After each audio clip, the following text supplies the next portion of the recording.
আজকে বাংলাদেশে যেখানেই যাবেন আধুনিক রাস্তায়, পাহাড়ে যেমন সমতলেও শেখ হাসিনা ফিরে এসেছিলেন বলে বাংলাদেশ এই পরিবর্তন চোখে পড়ছে।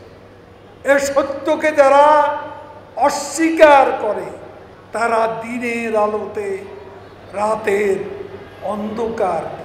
বাংলাদেশের জনগণের ভাগ্য পরিবর্তন শেখ হাসিনাই করেছে। এর আগে যারা ক্ষমতায় ছিল তারা নিজেদের ভাগ্যের উন্নয়ন, পকেটের উন্নয়ন করেছে। শেখ হাসিনা মাথার চুল থেকে পায়ের নখ পর্যন্ত একজন সত্যিকারের সৎ মানুষ। তার সততা আজকে সারা বিশ্বেই প্রশংসিত হচ্ছে।